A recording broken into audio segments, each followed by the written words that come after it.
ভূঁইয়াবাড়ির আরেক কৃতি সন্তান বিএনপির নেতা জনাব আমিরুল হক ভূঁইয়াকে আমি স্মরণ করতে চাই। করিম চেয়ারম্যানের ছোট ভাই আব্দুর রব ভূঁইয়া ওরফে সেদু ভূঁইয়া যারা ইন্তেকাল করেছেন তাদের বিদেহ আত্মার মাগফিরাত কামনা করে আমি আমার বক্তব্য শুরু করতে চাই। আজকে আমরা এখানে ভূঁইয়াবাড়ি এবং খানবাড়ির মাঝখানে এই যে মাঠটি, সেই মাঠে আমরা বক্তব্য দিতে এসেছি। আমি প্রথমে ভূঁইয়াবাড়ির সকলের কাছে সবিনয়ে অনুরোধ করব। করিম ভূঁইয়া ইয়ারপুর ইউনিয়নের চেয়ারম্যান ছিলেন, খামসুনা ইউনিয়নের চেয়ারম্যান ছিলেন। যদিও মাঝখানে ভূঁইয়াবাড়ির প্রতিটি মানুষ বিএনপির সদস্য ছিলেন, বিগত 16 বছর বিভিন্ন কারণে বিভিন্ন সময়ে তারা হয়তো আওয়ামী লীগের সাথে কোনো রকমের ভোটে অংশগ্রহণ করেছেন। সেই জন্য আমি তাদেরকে আজকের এই মঞ্চে থেকে আহ্বান জানাচ্ছি যে আপনারা বিএনপির লোক, বিএনপির ছেলে, বিএনপির লোকেরা ঘরে ফিরে আসুন, বিএনপি নির্বাচন করুন। যদি বাবু ভাইয়ের সাথে কোনো কথায় কাজে আপনারা ভূঁইয়াবাড়ির কোনো ছেলে সন্তান কেউ যদি কোনো কষ্ট পেয়ে থাকেন, আমি বাবু ভাইয়ের পক্ষ থেকে আপনাদের ছেলে হিসাবে আপনাদের কাছে দুঃখ প্রকাশ করছি এবং ক্ষমা প্রার্থনা করছি। যদি আপনাদের মনে কোনো রকমের কষ্ট থাকে, সেই জন্য আমি আপনাদের কাছে সকলের কাছে অত্যন্ত ভূঁইয়াবাড়ির প্রতিটি মানুষের কাছে ক্ষমা চাচ্ছি। আপনারা সমস্ত কিছু ভুলে গিয়ে অন্তত আমার মুখের দিকে তাকিয়ে বাবু ভাইয়ের জন্য আপনারা আজকে থেকে ভূঁইয়াবাড়ির প্রতিটি মানুষ, প্রতিটি সদস্য ধানের শিল্পকে কাজ করবেন এই আশাবাদ ব্যক্ত করছি। এখানে পাশে খানবাড়ির ঐতিহ্যবাহী খানবাড়ির লোক এবং ভূঁইয়াবাড়ির লোক এই 7 নং ওয়ার্ডকে নিয়ন্ত্রণ করে।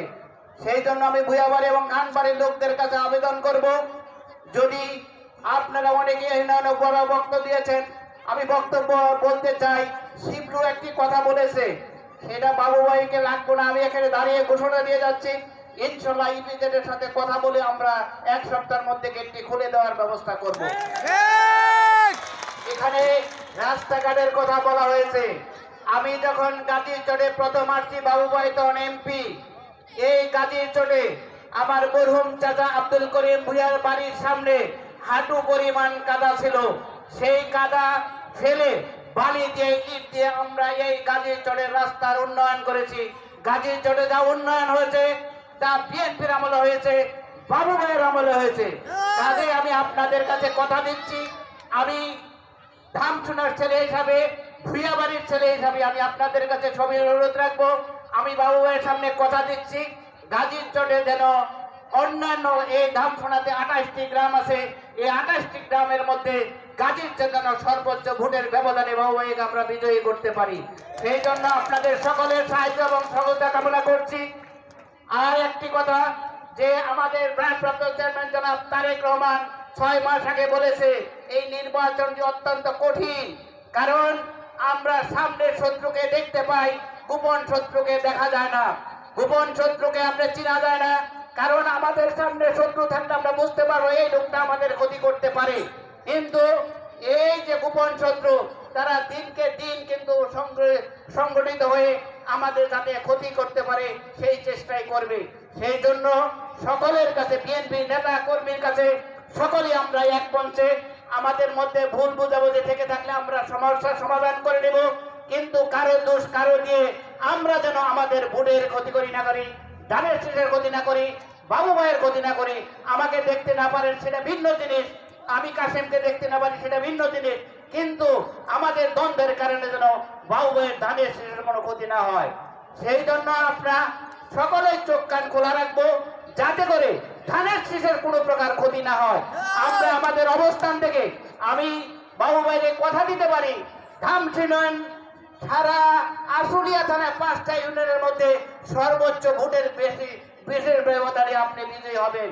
কারণ আমরা মাঠে রাজনীতি করি, এই 16 বছর 17 বছর আমরা মাঠে ছিলাম, আমরা কিন্তু পালিয়ে যাইনি। আমরা মাঠে ছিলাম, মাঠে আছি, সর্বোচ্চ আমরা জেলে গেছি, এর বাইরে না। কারণ এখানে আওয়ামী লীগের ক্যান্ডিডেটও ছিল, আওয়ামী লীগের ক্যান্ডিডেট থাকা অবস্থায়ও আওয়ামী লীগের ক্যান্ডিডেটের সমান ভোট কিন্তু আমি পেয়েছি। অতএব বুঝতে হবে যে গাজীরচটের মানুষ বিএনপির পক্ষে আছে। সেই জন্য আমরা দেখাই দিতে চাই 7 নম্বর ওয়ার্ড গাজীরচটবাসী অত্যন্ত এই 28টি গ্রামের মধ্যে 9টি ওয়ার্ডের মধ্যে সর্বোচ্চ ভোটের ব্যবধানে বাবুভাইকে ধানের শীষের পক্ষে বিজয়ী করতে চাই। পরিশেষে আজকে যারা এই অনুষ্ঠানটি আয়োজন করেছে তাদেরকে ধন্যবাদ জানাচ্ছি, কৃতজ্ঞতা জানাচ্ছি যারা এই অনুষ্ঠানের আয়োজন করেছে, তারা এই অনুষ্ঠান সুন্দর আয়োজনের জন্য। পরিশেষে আপনারা যারা কষ্ট করে এই অনুষ্ঠানটিকে সার্থক করেছেন সব বলবেন যে ভাই একটা ধানের শীষে একটা ভোট দিন। আপনি আজকে বাবুভাই অনেক ওয়াজ মাহফিল শুরু হয়েছে, অনেক ওয়াজ মাহফিলে বাবুভাই যেতে পারবে না, আপনারা যাবেন, আপনি ওখানে কয়টা লিফলেট নিয়ে যান, বাবুভাইয়ের পক্ষে বলেন যে ভাই আমার এ প্রার্থী ধানের শীষের প্রার্থী, বাবুভাইকে ধানের শীষে ভোট দিবেন।